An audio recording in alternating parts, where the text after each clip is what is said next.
하나님의 말씀 마태복음 21장 4절 5절 말씀 찾으시겠습니다.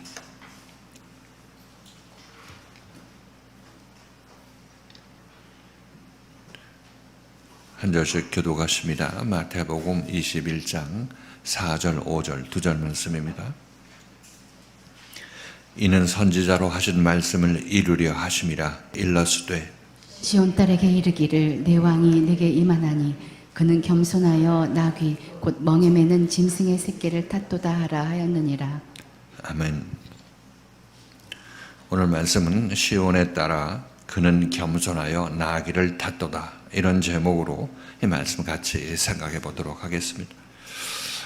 예수 그리스도는 하나님의 아들이시고 하나님 자체이시죠. 하나님 자신이신데 하늘에 계셨던 그분이 이제 이 세상에 내려와서 우리에게 이 구원을 선포하시고 우리에게 하나님의 나라를 선포하시는 그런 분이시다, 이렇게 우리가 이해를 하고 있죠. 그래서 예수께서는 이 땅에 내려오신 이유가 우리 모든 인생들이 자기 갈 바를 알지 못하고 허망한 인생을 살다가 끝나는데 거기에서 탈출할 방법을 알지 못하고 탈출할 길을 알지 못해서 방황하고 있는 우리들을 불쌍히 여겨서 하늘에서 직접 하늘의 생명의 말씀을 가지고 이 땅에 오신 분이 예수 그리스도라, 이렇게 우리가 이해할 수가 있겠습니다. 자, 그래서 우리들은 예수가 와서 우리들한테 너희들 인생이 고달프고 힘든데 나의 말을 듣고 따라 나서게 되면 이제 하나님과 하나된 삶을 살 수 있게 될 것인데 그때 너는 이 땅에 오는 참된 의미를 찾을 것이고 또 마음에 고난과 환난이 없는 그런 삶을 내가 살 것이다, 이렇게 예수께서 우리가 말씀을 하십니다. 자, 그래서 우리들은 이런 얘기를 들으면 자기 자신이 이 세상에서 곤고한 삶을 살고 있다는 그런 명백한 인식이 있으면은 그 말씀이 귀에 쏙쏙 들어올 것입니다. 그렇지만 아직까지 이 세상에 미련이 남아있고 세상 것을 아직 즐기고 싶은 마음이 있을 때는 그러한 예수의 말씀이 그렇게 귀에 쉽게 들어오지가 않는 것이죠. 예를 들어서 그 예수의 말씀이 귀에 들어오려면 적어도 내가 이 세상을 사는데 돈이 필요하고 또는 이 건강이 필요하고 높은 자리에 올라가서 남들을 호령할 수 있는 그런 지위가 필요하다, 이렇게 생각하는 사람들은 예수가 그것을 준다고 할 것 같으면 우리는 벌떡 일어나게 되겠죠. 그렇죠? 그렇게 되면 우리는 예수님께서 내가 원하는 것을 주신다 생각하면서 그 예수를 따라 나서게 될 것입니다. 조용기 목사님도 처음에 얘기를 할 때 당신들 처음에 전도할 때 당신들 그렇게 살다가 예수 안 믿고 살다가 죽으면 지옥 간다, 이렇게 얘기를 하니까 그 얘기가 그들에게 별로 달갑지 않다, 이렇게 들렸다 얘기를 하고 있는 거죠. 왜냐하면 그들에게 우선 당면한 과제는 좀 쌀 한 가마니 얻어서 그것으로 밥에 먹는 것, 또는 뭐 옷 덮을 담요 하나 얻는 것, 이것이 자기 자신에게 필요한 것인데 이거 준다고 해야지 이거 주지 않고 그냥 죽으면 천국 갈 수 있고 죽으면 지옥 갈 수 있다, 이렇게 얘기를 하는 거는 그럼 지금이 지옥인데 죽어봤자 또 이거보다 더 얼마나 악한 상황이 벌어지겠느냐, 이렇게 얘기를 한다고 해가지고 그 조 목사님은 다시 깨달아가지고 무엇을 전하기 시작했냐면 지금 여러분이 예수를 믿으면 지금 이 세상에서 쌀도 생기고 담요도 생긴다, 이렇게 얘기를 했다고 하는 것이죠.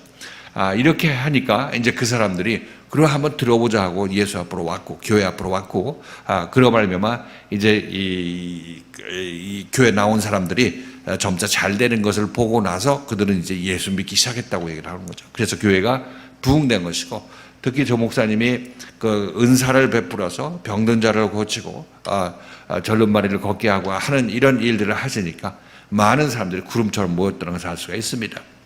자, 이게 우리들은 지금도 교회가 인원이 없으면 하나님께서 은사 주셔서 뭐 예언의 은사를 주거나 신유의 은사를 그 목회자한테 주게 되면 사람들이 많이 모일 수가 있습니다. 왜냐하면 그 세상 사람들이 원하는 것이 이 세상에서 잘 먹고 잘 사는 것인데 자기 힘으로 안 되니까 교회에 와서 예수한테 빌어서 그 일을 이루려고 하기 때문에 그것이 이 세상의 요구와 맞아 떨어진다는 것을 알 수가 있습니다. 자, 그래서 예수님께서 예를 들어서 그래서 예수님께서 그 많은 사람들이 예수 앞으로 모여왔고 지금 교회 나오는 많은 사람들이 그래서 예수를 믿고 있는 것이죠. 자, 그런데 그 예수를 그렇게 믿게 되면 그 예수는 우리에게 기적을 베푸는 예수인 것이고 이 세상에서 잘 먹고 잘 살다가 죽게 하는 그런 예수라고 우리는 이해할 수가 있겠죠. 그렇게 보면은 예수님께서는 과연 내가 너희한테 잘 먹고 잘 살다가 죽으면 천국을 하고 내가 그렇게 하기 위해서 내가 이 땅에 왔겠느냐 이렇게 묻는 것이죠.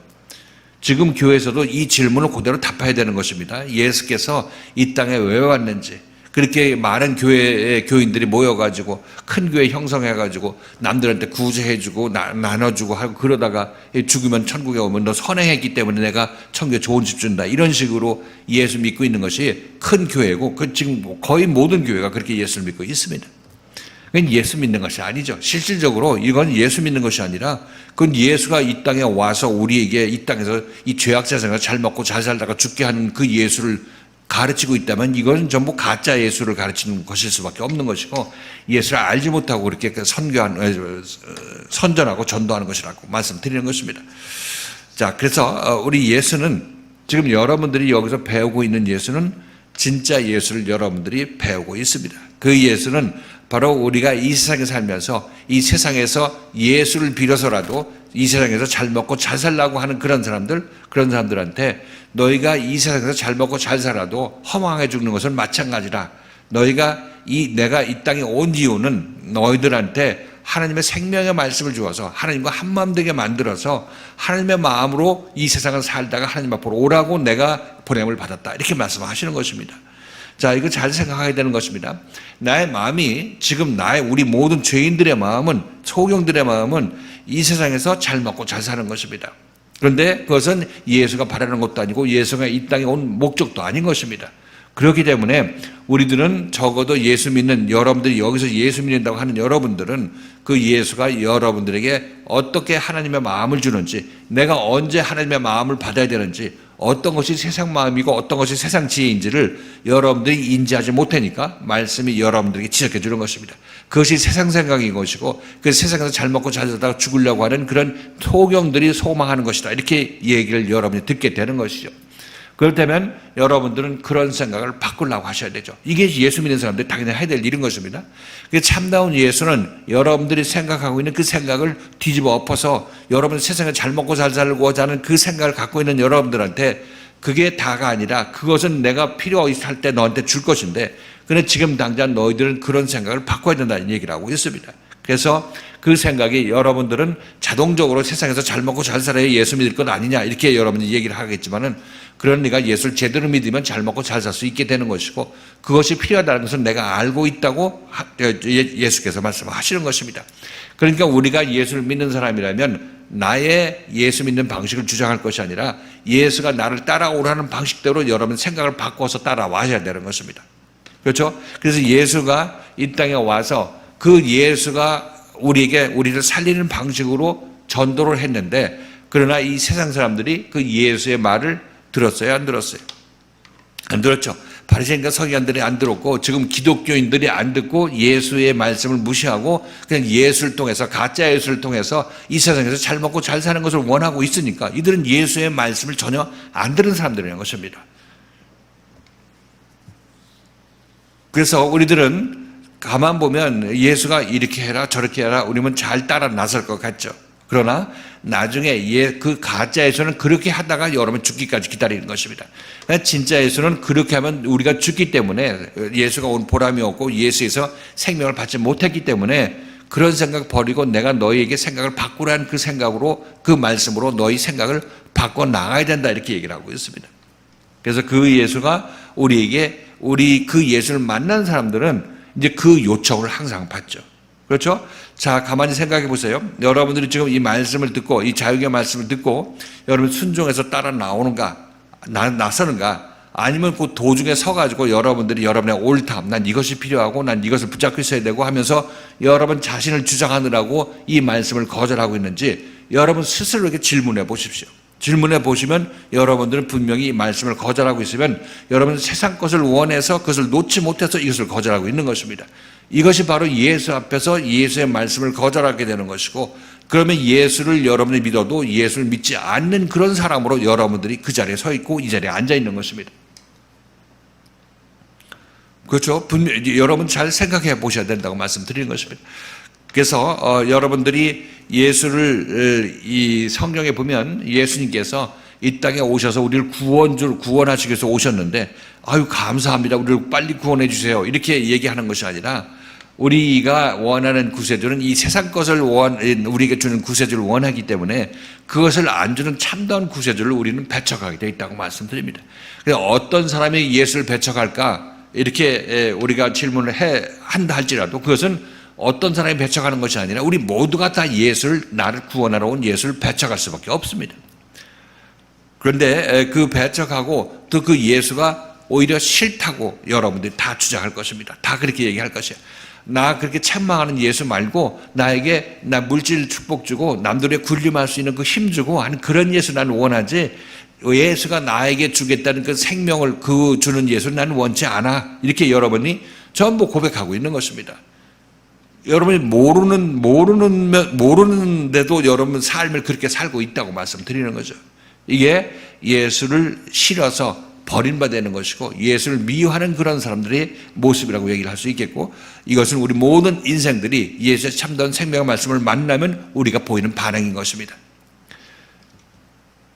그래서 여기서 이렇게 해서 예수를 버리고 떠난 사람들이 성경에 보면 많이 있죠.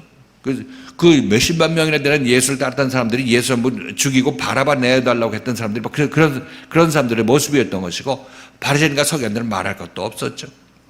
그리고 지금은 여기서는 지금 기독교에서는 참다운 예수 그리스도를 만나지 못한 사람들이기 때문에 그 참다운 예수 그리스도에 의해서 그들이 예수 그리스도가 하는 말씀을 들은 적이 없습니다. 그들은 가짜 예수를 만들어서 믿기 때문에 가짜 예수가 그들한테 하는 얘기가 뭡니까? 이 세상에 곤고하고 힘들 때, 병들었을 때 고침 주는 예수, 그죠? 여러분 돈 없을 때 돈 많이 벌게 해가지고 여러분 풍요롭게 만드는 예수, 이 예수를 전하고 있기 때문에 이 예수는 그 여러분들에게 마음을 바꾸라고 그런 얘기를 하지를 않고 그런 걸 볼 수 있는 눈도 없어요. 가짜 예수이기 때문에. 그렇지만 참다운 예수를 만난 사람들은 기필코 여러분들은 그 예수에서 그 생각을 바꾸지 않으면 너는 세상에서 빠져나오지 못하고 소경으로 살다가 소경으로 죽게 되는 것이다. 이렇게 얘기하시고, 그렇게 얘기하고 안 들으면 계속 다음 또 얘기하시는 거죠. 다음에 또 얘기하는 것입니다. 그래서 우리 생각을 바꾸기를 원하는 거죠. 다시 한번 얘기를 하지만 우리들은 예수를 믿을 수 있는 능력이 없습니다. 예수를 거절할 수 있는 힘은 있지만 예수를 믿을 수 있는 능력이 없다는 사실인 것이에요. 그래서 여러분들은 이 예수 그리스도의 생명의 말씀을 듣고 여러분들은 여러분 자신의 마음을 바꾸려고 하고 바꾼 만큼 여러분들은 그만큼 여러분 안에 그리스도의 생명이 차게 되는 것입니다. 안 바꿨으면 안 바꾼 만큼 여러분들은 예수 믿어도 헛된 생명으로 여러분 지금 살게 되는 것이고, 헛된 생명을 가지고 앞으로 계속 살라고 여러분들이 여러분 인생을 그렇게 주관하고 있는 것입니다. 자, 그래서 이 예수는 지금 이 땅에 오셔서 구원받을 사람이, 예수에 의해서 구원받을 사람들의 거절에 의해서, 그들 거절에 의해서, 내침에 의해서 십자가에 못 박혀 돌아가신 그런 상황인 것이고, 그것까지 참으심으로 말미암아 결국 우리에게 예수의 구원을 이루어 주신 분인 것입니다. 그러니까 예수는 우리에게 때 밀려서 우리가 거절하고 예수를 밀어내쳐서 십자가에 못 박혀 돌아가심으로 말미암아 우리가 구원받게 되는 것입니다. 굉장히 아이러니한 거죠. 자, 이래서 우리들은 이 예수님을 생각할 때, 예수에서 구원을 생각할 때, 그거 여러분들이 쉽게 생각하게 되면 기껏 여기까지 예수 따라 나섰다가 아직 예수를 배척하다가 이 바리새인과 서기관의 불의에 속해서 구원받지 못하는 그런 상황이 일어날 수도 있습니다.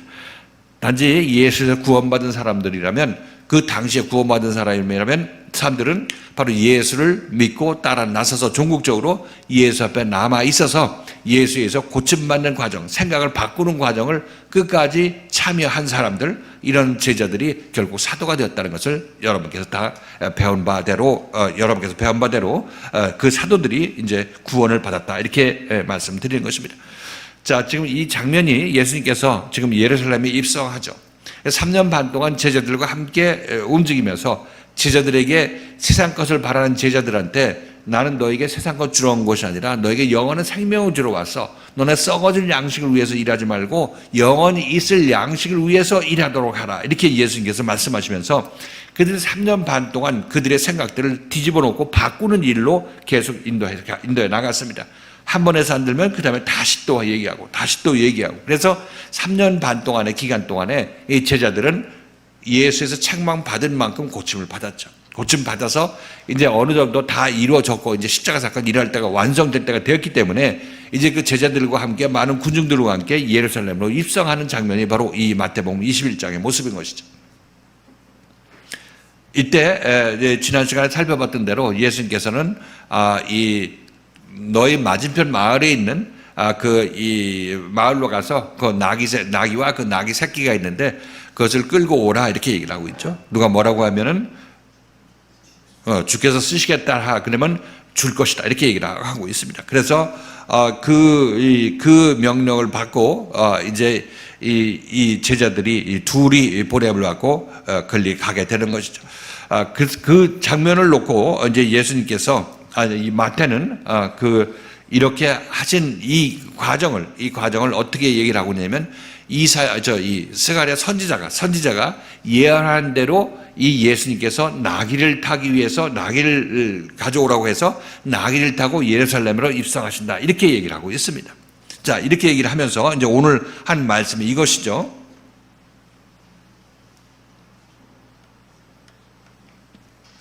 이렇게 나귀를 타고 예루살렘에 입성하는 이유는 선지자로 예언하신 말씀을 이루려 하심이라 이렇게 얘기하고 있습니다.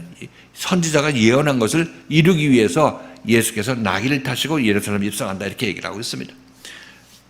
예루살렘에 입성하신 이유는 뭐하러 입성하시나요? 최종적으로 십자가에 못 박혀 돌아가심으로 말미암아 제자들의 구원을 완성하기 위해서 최종 단계로 입성하시는 것입니다. 자, 이렇게 얘기를 하면서 이제 그 구절이 스가랴서 말씀이었었는데 시온의 딸들아 내게 내 왕이 임하니 그는 겸손하여서 나귀 곧 멍에 매는 짐승의 새끼를 탔도다 하는 그 말씀이 이루어지게 하기 위해서 나귀를 끌어오라 이렇게 얘기를 하고 있습니다. 자, 오늘 이 말씀을 통해서 선지자로 한 말씀을 이루려 하심이라, 선지자의 말씀을 이루려 하기 위해서 나귀 새끼를 타고 예루살렘에 입성한다 이런 얘기를 하고 있습니다. 자, 선지자의 말씀이 이루어진다는 의미가 무슨 의미인지 같이 한번 이 말씀을 통해서 생각해 보도록 하시고, 그 다음에 시온의 딸이란 어떤 의미로 갑자기 시온의 딸이 나오는지, 그리고 내 왕이 내게 임한다, 이 말씀도 같이 한번 생각해 봅니다. 지난 시간에 살펴봤지만 오늘 다시 한번 정리하도록 하겠습니다. 그리고 그 예수는 겸손하여서 나귀를 탔다 이렇게 얘기를 하고 있는데, 겸손하여서 나귀를 탔다 이것도 어떤 의미를 가지고 있는지 오늘 이 말씀을 통해서 다시 한번 정리해 보도록 합니다. 자, 먼저 선지자의 한 말씀을 이루려고 나귀를 타셨다 이렇게 얘기를 하고 있는데, 자, 이 선지자의 말씀이 이루어진다는 의미가 무엇인지 같이 한번 생각해 보도록 합니다. 자, 마태복음 21장 4절이죠. 같이 한번 읽겠습니다. 시작. 이는 선지자로 하신 말씀을 이루려 하심이라 일렀으되. 이는이란 얘기는 이 예수께서 너희 맞은편 마을로 가서 나귀를 새끼가 있는 나귀를 그 둘 끌고 와가지고 내가 타도록 해라 이렇게 하신 것을 얘기를 하고 있는 것입니다. 자, 이렇게 말씀하신 것은 구약 선지자의 이 예언을 이루려 하림이라 이렇게 얘기를 하고 있습니다. 구약의 성경의 선지자들은 이 선지자들은 무엇을 예언하나요? 구약의 선지자들은 예수가 와서 우리를 구원할 것이다, 너희 백성을 구원할 것이다 이것을 예언했죠. 그렇죠? 선지자는 앞으로 오실 예수에 대해서 예언한 사람들인 것입니다. 자, 그래서 지금 지금 예수님께서 이 나귀를 타고 예루살렘에 입성하시는 것도 구약 성경에 예언되어 있는 것이죠. 예언되어 있습니다. 자, 지난 시간에 살펴봤지만, 자, 이 스가랴서 9장 9절 다시 한번 읽겠습니다. 스가랴서 9장 9절.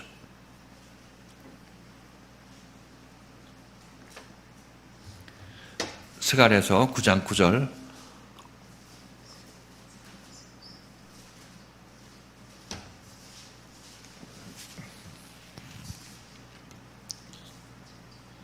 자, 읽겠습니다. 스가랴서 9장 9절.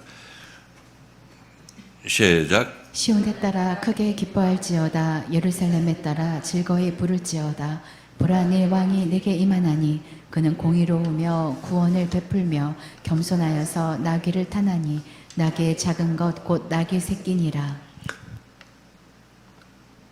메시아가 올 때, 구원자가 올 때 그는 나귀 새끼를 타고 이제 입성한다, 이렇게 얘기를 하고 있죠. 이렇게 얘기를 하고 있습니다. 자, 스가랴가 이렇게 예언을 했고 이제 예수가 실질적으로 여기 기록을 보니까 맞은편 마을에 있는 나귀를 타고 입성하시죠. 그러니까 이게 스가랴의 예언이 이루어졌죠. 스가랴가 예언한 대로 이루어졌습니다. 자, 스가랴는 이 바벨론 포로에서 돌아온 후에 학계 시대에 사역했던 선지자인데, 주 예수께서 오시기 한 500년 전에 사역했던 선지자인 것입니다. 그러니까 500년 후에 예수께서 나귀를 타고 예루살렘에 입성하실 것이다, 이렇게 예언을 했습니다. 그죠? 예언을 했는데 실제로 예수가 지금 나귀를 타고 예루살렘으로 입성하시죠. 그러면 이것이 예언이 이루어졌다고 얘기를 하고 있는 거죠. 스가랴가 예언한 예언이 이루어졌습니다. 자, 그런데 이것이 예를 들어 예수가 나귀 타고 예루살렘에 입성하는 이 행위 하나만 본다면은 그게 스가랴의 예언이 그렇게 예언을 했다고 해서 예수가 그 나귀 타고 예루살렘에 입성한 일이 실제로 일어났다고 해서 이것이 예언이 이루어졌다고 하기가 할 수가 있겠어요, 없겠어요?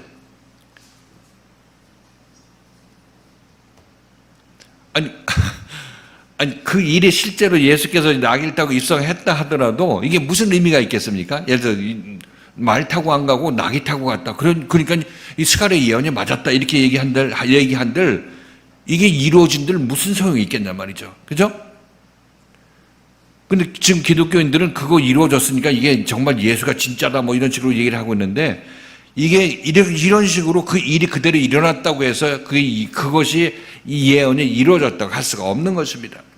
왜냐하면 예수의 본질이 뭐냐면 구원자 아니겠습니까? 구원자인데 구원자가 나귀 탔다, 이런 얘기가 무슨 의미가 있겠습니까? 구원자가 나귀 탔다, 구원자가 신발이 허름했다, 이게 무슨 의미가 있겠어요? 그건 아무런 상관이 없는 거죠, 구원자와. 지금 나귀 탄 것이 의미가 이루어졌다고 얘기하려고 할 것 같으면 이 나귀 탄 것이 구원과 연관되어 있어야 이게 예수가 이 예언대로 그 구원을 이루었다, 이렇게 얘기할 수 있는 거 아니겠습니까?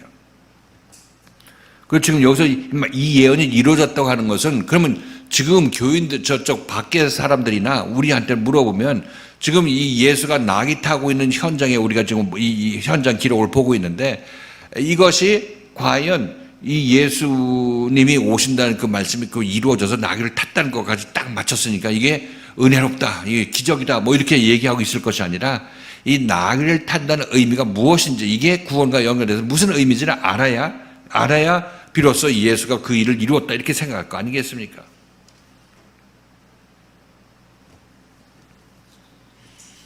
자, 그래서 우리는 알죠. 예수가 나귀를 타고 임하는 것은 결국 나귀는 누굴 상징하고 있냐면 구원에 의해서 구원 받을 대상을 얘기를 하고 있죠. 지금 제자들을 얘기를 하고 있습니다. 제자들이 결국 나귀와 나귀 새끼에 비유되고 있는 것이고, 그 예수가 제자들, 예수가 구원해내는 그 제자들과 연합하여 예루살렘에 입성한다, 이것인 것이죠.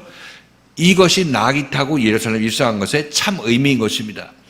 그러니까 지금 예수님께서 이 땅에 오셔서 제자들을 구원하시기 위해서, 즉 나귀와 연합하여서 나귀를 타고 이제 다 이루어서 예루살렘에 입성하신 것이죠. 그러니까 이렇게 이 말씀, 나귀 탄 것을 이런 의미로 이해를 한다면 예수가 정말 이 땅에 오셔서 제자들을 구원하시고 예루살렘 이 십자가에 못 박혀 돌아가셨다, 이렇게 돌아가심으로 말미암아 구원하셨다, 이렇게 이해를 하게 된다면 예수께서 스가랴의 예언대로 예언이 응하게 하셨던 것이죠. 그죠? 그러니까 여기서 이 말씀이 이는 선지자로 하신 말씀을 이루어야 하심이라, 이런 얘기는 선지자가 예언한 대로 예수께서는 이렇게 제자들을 구원하셨다, 이 얘기를 하고 있는 것입니다. 그래서 이렇게 어떻게 구원했느냐? 그러면 예수님께서 이 땅에 오셔서 제자들과 3년 반 동안 연합하여서 제자들과 함께 연합하여서 그게 나귀를 타고 있는 것이죠. 나귀를 타고 그들에게 생명을 주었기 때문에 새끼가 생긴 것이라고 말씀드렸어요. 맞은편 마을에. 그죠? 맞은편 마을에. 자, 이렇게 해서 이게 이루어졌던 것이죠. 이렇게 보니까 우리가 이 역사적으로 보면 그 일이 이루어졌어요? 안 이루어졌어요? 스가랴에 의한 이루어졌죠. 자, 그렇다면 여기서도 우리가 여기서 멈춰서는 안 되는 거가 그렇게 예수가 그 제자들을 구원한 것 함으로 말미암아 예수의 구원자가 증명이 된 거죠. 증명이 된 거 성취를 하셨습니다. 자, 그런데 그것은 제자들의 경우고 지금 우리도 이것을 알았어도 이게 나에게 지금 진행되는지 안 되는지 이게 중요한 거 아니겠습니까? 만일 예수가 나귀 타고 입성하는 것이 제자들과 연합하여서 입성했으면 제자들의 구원을 받은 것이죠.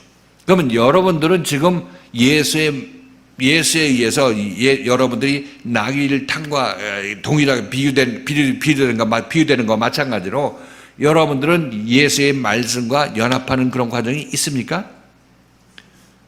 지금 여러분에게 지금 예수의 말씀과 연합하는 과정이 있고 말씀을 듣고 따라서 순종한다면 여러분들은 지금 예수가 나귀를 타고 예루살렘에 입성하는 그 길을 함께 가고 있는 것입니다. 여러분들이 여러분 등 위에 예수를 태우고 입성하는 것입니다.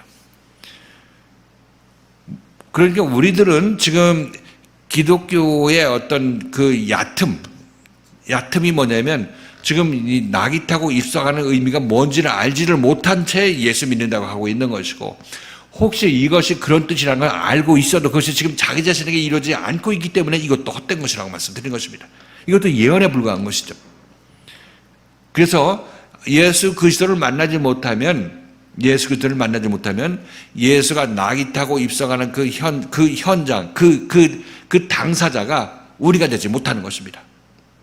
우리가 되지 못하고 저쪽에 베드로, 저쪽에 이 세례 요한이 아니라 저쪽에 사도 요한 이런 사람들에게만 해당되는 거죠. 이 나귀 타고 입성하는 거는. 그런데 지금 여러분들은 지금 여기서 자유교회 신앙생활 하시면서 처음에 이 말씀을 들을 때부터 여러분들은 예수와 연합하는 그런 과정을 겪었죠. 그 책망받는 것이 무엇입니까? 여러분들이 예수와 연합하는 과정에서 일어나는 일인 것입니다. 그래서 여러분들은 지금 스가랴가 예수가 오기 500년 전에 예언을 했죠.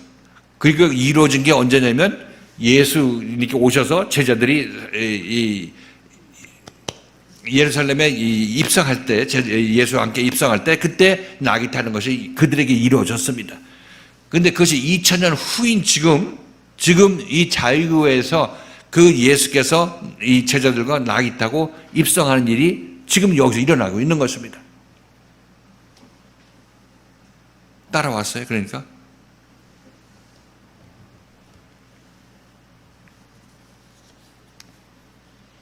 우리들은 지금 여러분들은 자기가 가는 길이 아직 모른다면 지금 나귀 타고 예수께서 나귀 타고 여러분과 함께 예루살렘으로 가고 있는 현장이라고 말씀드리는 것입니다.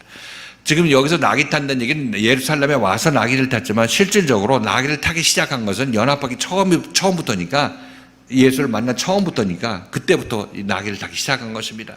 그 마찬가지로 여러분들도 나귀 타고 지금 예수와 함께 예수가 여러분을 타고 연합하여서 예루살렘으로 지금 입성하고 있는 것이다. 이렇게 말씀드리면은 이제 성경 말씀이 이제 그 예언에 그치는 것이 아니라 2000년 전에 있었던 역사로 그치는 것이 아니라 2500년 후에 지금 여러분에게 이 일이 일어나고 있는 것입니다.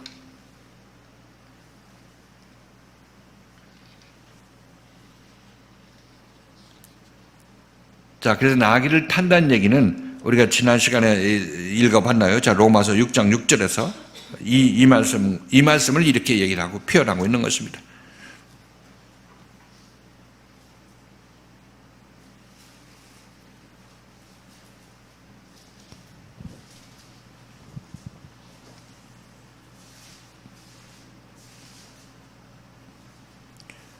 로마서 6장 6절입니다. 자, 같이 한번 읽겠습니다. 시작.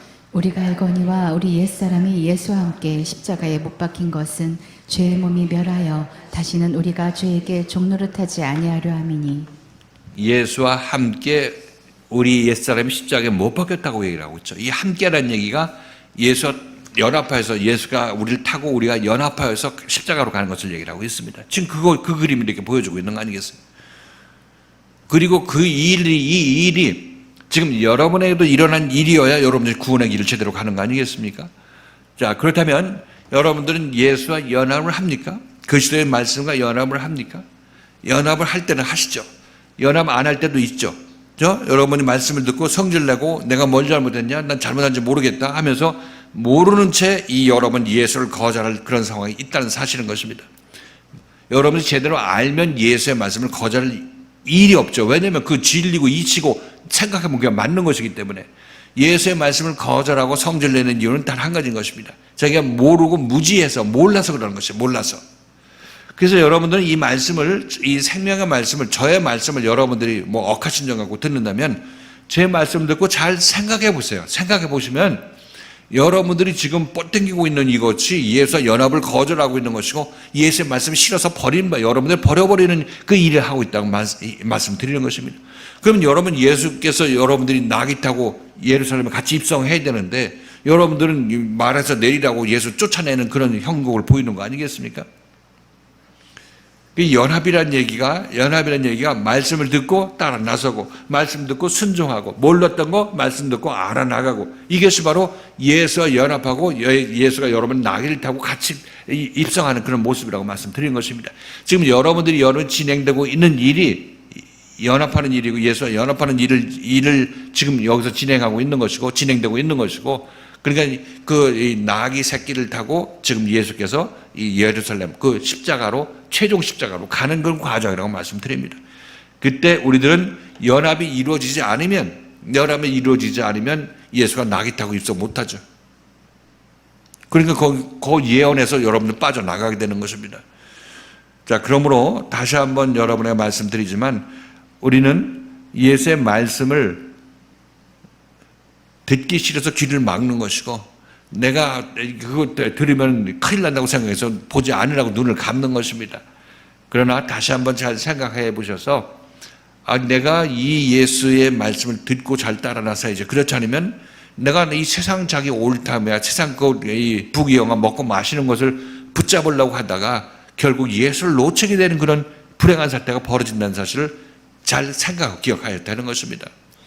그리고 다시 한번 나는 내가 내 자신을 옳다고 내 자신이 옳고 내가 잡으려고 하는 걸 잡아야 내가 살겠다 이렇게 여러분 생각하지만 여러분 살고 죽고 하는 것은 주님의 소관인 것이고 여러분이 놔도 여러분들은 그것이 없어도 더 잘 살게 되는 것이고 붙잡으면 그것 때문에 여러분 망하게 되는 그런 때가 오게 되는 것입니다. 그것은 여러분들이 옳다고 하는 것은 하나님의 미련함이에요. 하나님이 볼 때 미련한 짓이라고 얘기를 하고 있다고 그 고린도전서에서 얘기를 우리가 같이 살펴봤죠. 세상의 지혜는 하나님께 미련한 것이라고 말씀드렸습니다. 세상에 옳다면 하나님께서 전부 틀리고 망하는 길이라고 말씀드렸어요. 아닌가? 그건 여러분 살아보시면 돼요. 조금만 살아보고 좀 자기 자신이 옳다고 주장하는 것을 한번 그대로 해보고 싶으면 해보면 되는 것입니다. 절대 거기에 평안이 없고 저 곤고함밖에 없는 것이고 나중에 여러분들이 깨닫고 아이고 이거 잘못했네 생각했을 때는 시간이 너무 오래 지나거나 너무 늦지 않도록 여러분 잘 조심해서 말씀을 들으려고 들으려고 노력하시라 이렇게 말씀드리는 것입니다.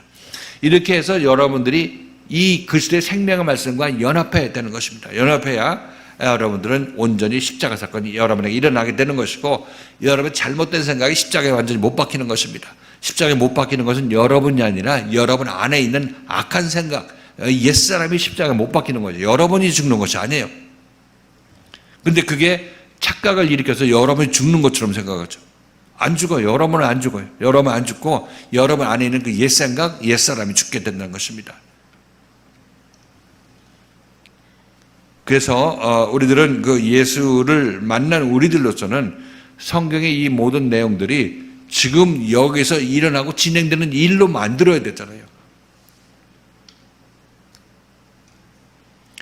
자, 그게 선지자로 하신 말씀이 이루어지는 현장이 되어야 내가 그 안에서 예수에서 구원받죠. 그 의미로 이 선지자의 이 하신 말씀을 이루려 하심이라, 이 의미를 그렇게 우리가 이해하셔야 된다고 말씀드립니다. 그죠? 선지자로 하신 말씀이 이루어지려면 과거에 이루어진 건 2000년 전 이루어진 건 당연하고 이미 성경에 기록되어 있으니까 이제 그게 지금 우리에게 이루어져야 되는 거죠. 그때 내가 이 연합을 거절할 수가 있다는 사실을 이제 모르기 때문에, 알지 못하고 무식하기 때문에. 근데 말씀을 잘 듣고 여러분들 깨달으려고 소모하고 따라 나서게 된다면 이제 말씀이 들리고 이제 말씀이 보인다. 말씀 인도하는 길이 보인다. 이렇게 말씀드립니다. 자, 이어서 그 다음 말씀 계속해서 보십니다.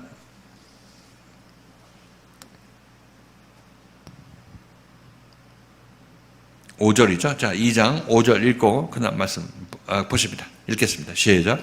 시온 딸에게 이르기를 내 왕이 내게 임하나니 그는 겸손하여 나귀 곧 멍에 매는 짐승의 새끼를 탓도다 하라 하였느니라. 여기서 갑자기 시온의 딸이 나오니까 생소해 보이지만 시온은 하나님이 계신 성산을 얘기를 하죠. 시온산 또는 시온, 하나님이 계신 곳, 이렇게 우리가 이해할 수 있겠습니다. 시온의 딸이라는 얘기는 하나님의 성산의 딸, 그러니까 하나님의 속한 하나님의 딸, 이렇게 우리가 표현할 수 있겠습니다. 하나님의 아들이 있지만 하나님의 딸도 있는데, 아들이나 딸이나 뭐 다 부모에게서 난 그런 새 생명이니까 뭐 딸로도 표현하고 있는 것을 우리는 알 수가 있습니다. 이 딸은 하나님의 입장에서 아들, 딸 이런 의미로 딸이라고 표현하기도 하고, 시온의 딸이라는 것은 이스라엘 백성들, 쉽게 얘기하면 지금 여기서는 누굴 얘기를 하고 있냐면 이스라엘 백성들 중에서 바리새인과 서기관들 빼고 무리 다들 빼고 누구가 있어요? 제자들이죠. 제자들. 이제 여기서 십자가 사건이 일어나서 이제 완전히 예수의 생명을 받아낼 그런 구원받은 사람들을 시온의 딸이라고 부르는 것을 알 수가 있습니다. 시온의 딸 또는 아까 누구의 딸이라고 그랬어요?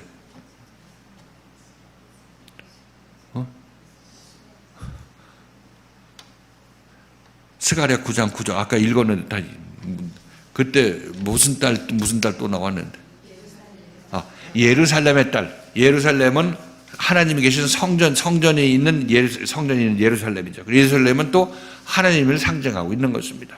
그러니까 시온의 딸이나 예루살렘의 딸이나 마찬가지 이 표현이라고 우리가 이해할 수 있겠습니다.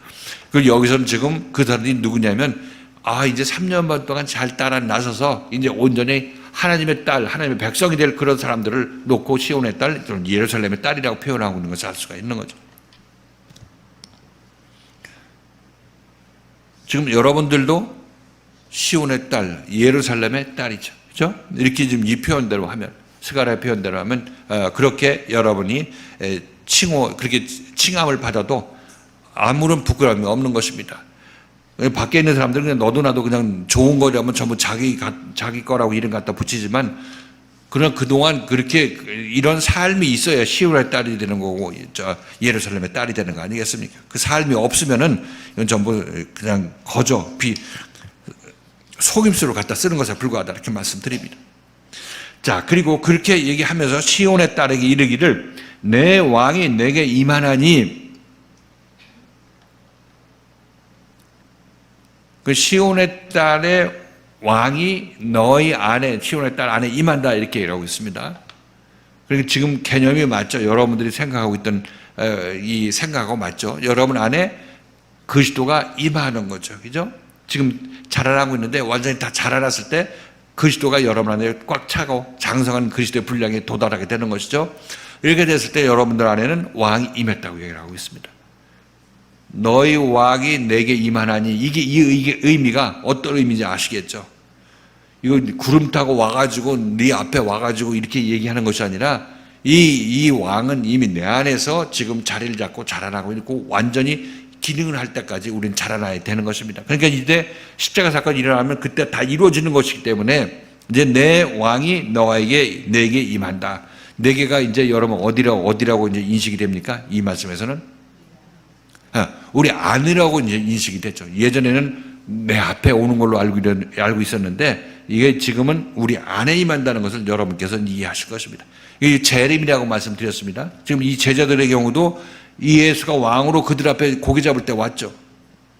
그때 임한 것은 초림인 것이고, 지금 3년 받다가 고친 다음에 이들 안에 임하니까 이게 재림이라고 얘기를 하고 있습니다. 이때가 진짜 왕으로 오는 거죠. 지금 왕으로 오기는 왔는데, 저 고기 잡을 때 온 왕으로 오기는 왔는데, 이때는 아직 이 베드로나 이 사람들이 그를 제대로 된 왕으로 인지를 하지 못하고 그렇게 쓰지를 못했죠. 이들은 이 왕이 가짜 왕이라, 예수는 진짜 왕인데 이들이 그 예수를 볼 때 가짜 왕이죠. 우상 예수를 보고 있는 것입니다. 그러니까 여러분들 앞에 하나님이 육신을 입고 나타나면 100%이 육신을 입고 나타난 이 하나님은 예수 그리스도인데 100%이 죄인의 눈에는 이게 우상 예수로 보이는 것입니다. 이게 기가 막힌 거죠. 이게 진짜 예수인데, 진짜 예수가 육신을 입고 와서 나하고 이 사람하고 이 예수하고 별도로 떨어져 있을 때 난 이 예수를 보고 바라는 게 이 세상 부귀영화밖에 안 바라는 것입니다. 그래서 그 생각을 계속 바꿔나가는 것이 이 육신의 참으로 오신 예수가 계속 그 생각을 바꿔나가면서 우리로 가까이 오기를 원하시는 것이고, 이게 연합하는 것이라고 말씀드린 것입니다. 이렇게 되면 점차 이 예수에 대한 생각이 바뀌어져요. 나한테 빵 주는 예수를 알았는데 생명의 양식을 주는 예수를 하고 조금씩 알아가게 되는 것입니다. 알아간 만큼 예수가 여러분 안에 임할 수 있는 그런 기회가 생기게 되는 것이고, 여러분 안에서 이 예수의 생각이 계속 자라나게 되는 것입니다. 그러니까 여러분 눈앞에 있는 이 참 예수가 여러분 안에 계속 진짜 참 예수가 맺히도록 역사를 하고 있는 것입니다. 다 고친 다음에 이제 십자가에 못 박혀 돌아가셨을 때 그리스도로 여러분 안에 온전히 임하게 되는 것입니다. 이렇게 됐을 때 여러분들은 이 왕을 왕으로 제대로 알게 되는 것입니다. 아셨죠? 그러니까 내 왕에 와서 하나가 됐으니까, 이렇게 있을 때는 거래 관계죠. 예수가 내가 열심히 믿을 테니까 천국 줘, 이렇게 얘기하고, 내가 열심히 믿을 테니까 돈 줘, 뭐 건강 줘, 뭐 이렇게 얘기를 하고 있는 것입니다. 이 구도가 예수 육신으로 오고 내가 여기서 있고 이때 모습이란 것입니다. 근데 예수가 내 안에 임하게 되면 이제 내가 육신의 건강 원하기 이전에 예수께서 주시는 것이고, 물질 필요하면 원하기 이전에 주시는 거, 채워주시는 것이고, 그리고 예수가 구원하라고 구원 남한테 내 이웃을 내 몸같이 사랑하는 얘기 하기 이전에 나는 내 이웃을 내 몸같이 사랑하는 일 이외에 다른 걸 할 것이 없다고 내가 먼저 그렇게 움직이게 되어 있는 것입니다. 이게 예수가 우리 안에 왕으로 왔을 때, 나와 하나가 됐을 때 일어나는 그 복된 현상이라고 말씀드리는 거죠. 이게 구원인 것이죠. 이게 구원.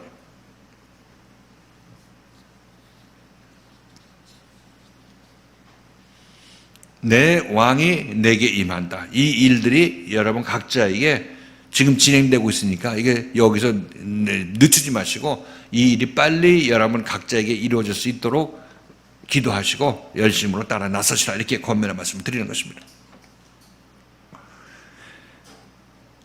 그는 겸손하여 낙이 곧 멍에 매는 짐승의 새끼를 탔도다. 멍에 맨다는 얘기는 짐을 싣기 위해서 멍에를 매는 거죠. 멍에를 매는 것입니다. 그래서 이 멍에 매는 짐승이라는 얘기를 하는 것은 우리 인간, 율법의 노예가 되어서 그것을 지키려고 힘들게 노력하지만 되는 것도 없는 것, 그런 사람, 우리를 놓고 율법 아래에서 고생하는 우리를 놓고 멍에 매는 짐승, 멍에 매는 낙이, 이렇게 표현하고 있는 것을 알 수가 있습니다. 그는 겸손하여서 멍에 매는 짐승의 새끼를 탔다. 자, 이렇게 본다면 여러분들은 이제 그 겸손해서 멍에 매는 짐승의 새끼를 탔다, 이런 얘기는 결국 이 겸손하다는 얘기는 겸손하다는 얘기는 왜 겸손한다면 세상적으로 말 타지 않고 이 마차 타지 않고 초라한 장난감 같은 당나귀 탔다고 해가지고 그가 겸손한 것이 아니라 왜 겸손하다고 그랬어요?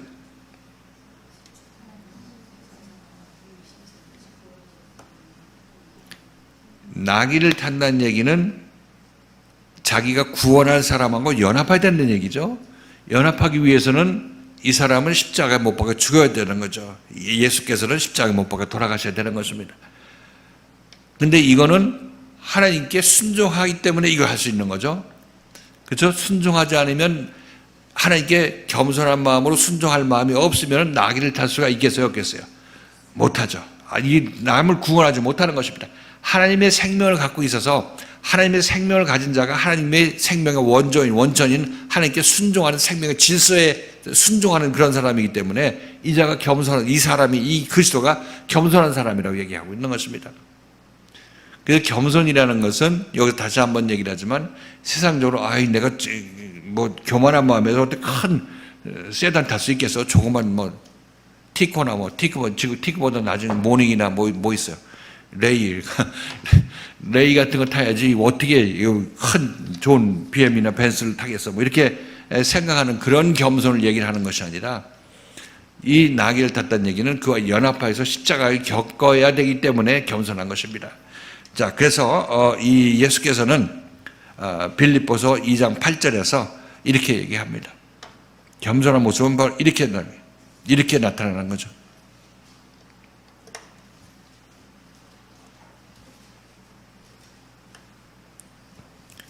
빌립보서 2장 8절. 자, 읽겠습니다. 시작. 사람의 모양으로 나타나셨음에 자기를 낮추시고 죽기까지 복종하셨으니 곧 십자가에 죽으심이라. 이게 겸손한 모습이죠. 자기를 낮추신 것이 하나님의 생명 안에서 겸손한 것입니다. 그래서 저는 여러분들이 자주 말씀드리지만 이 세상에서 독불장군은 하나도 없어요.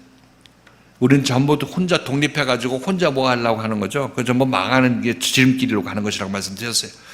그래서 사도 바울은 여자의 머리는 남자, 남자의 머리는 그리스도, 그리스도의 머리는 하나님이라고 얘기를 하고 있어요. 그리스도가 육신을 입고 이 땅에 왔을 때도 그의 머리가 하나님이라고 있습니다. 그래서 예수께서 항상 기도하고 마음속에서 하나님이 주시는 말씀을 했다는 것을 여러분 기억하실 것입니다. 그래서 사도 바울은 그리스도한테 겸손하고 순종한 자인 것이고, 또 아직 배우는 여자들은, 교회에서 배우는 여자들은 자기를 가르치는 남자들, 바울 같은 그런 남자들한테 순종해야 되는 것이고, 이게 생명의 질서 안에서 제대로 된 길을 가고 있는 사람들의 모습이라는 것입니다. 자기 혼자 독불장군은, 생명으로부터 분리된 그런 독불장군은 그 즉시로 사망을 이루게 되는 것입니다. 자, 이게 생명의 질서라는 그런 개념의 어떤 겸손함은, 자, 베드로전서 3장 4절에서 나오죠. 자, 베드로전서 3장 4절.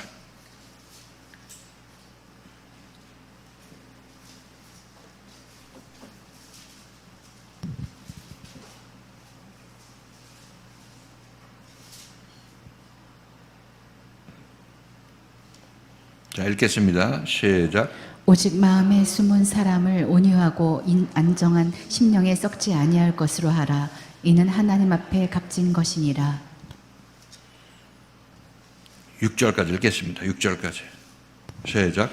전에 하나님께 소망을 두었던 거룩한 부녀들도 이와 같이 자기 남편에게 순복함으로 자기를 단장하였나니, 사라가 아브라함을 주라 칭하여 복종한 것 같이 너희가 선을 행하고 아무 두려운 일에도 놀라지 아니하므로 그의 딸이 되었느니라.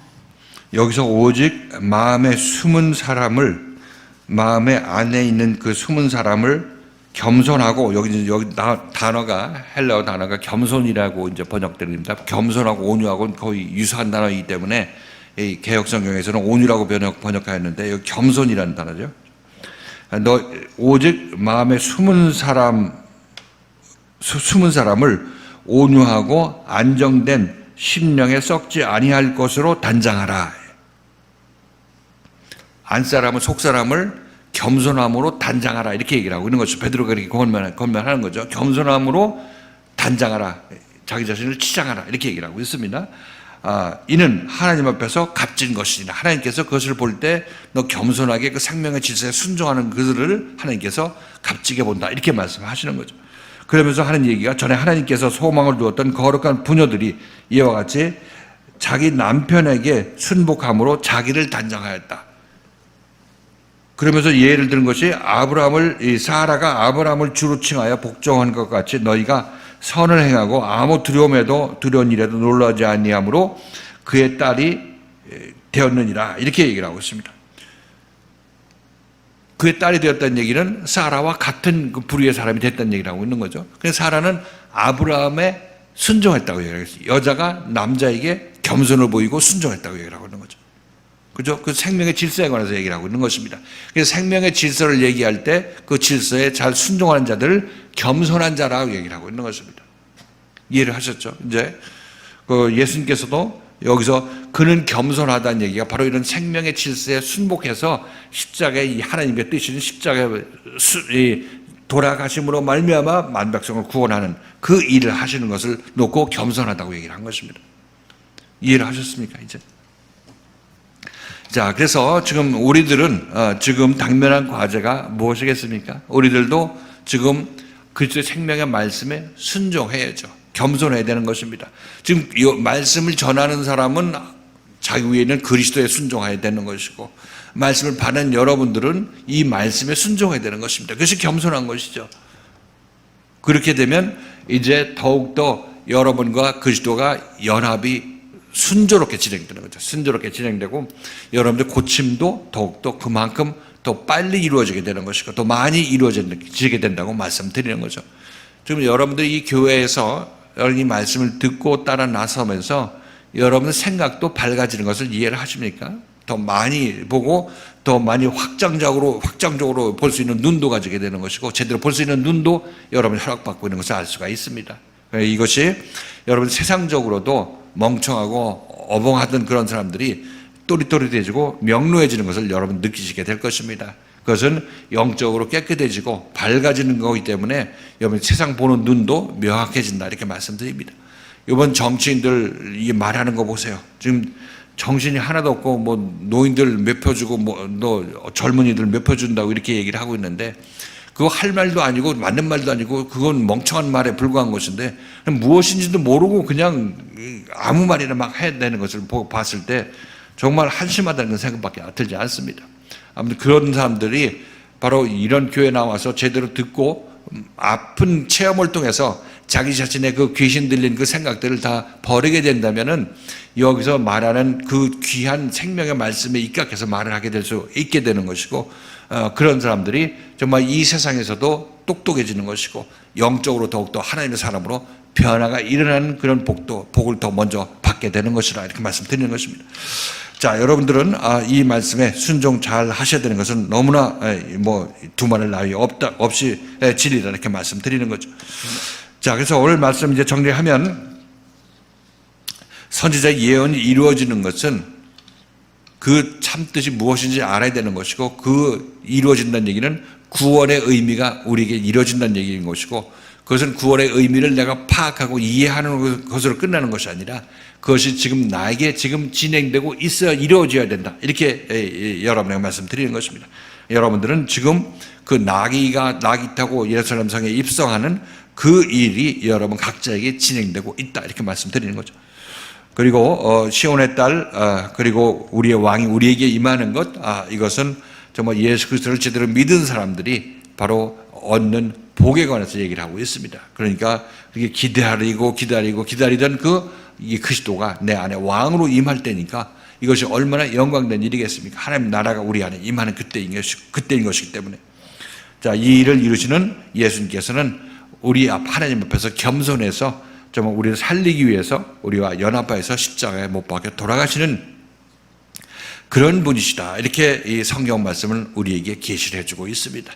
자, 여러분들은 지금 이 귀중한 일들이 여러분 각자에게 이루어지고 있기 때문에 더욱더 소중한 시간으로 생각하시고 소중한 장소로 생각하셔서 온전히 그리스도와 연합하여서 이제 그리스도의 생명의 말씀에 의해서 왕을 여러분 안에 모실 수 있는 여러분들 되시기를 주님의 이름으로 축원을 드리겠습니다.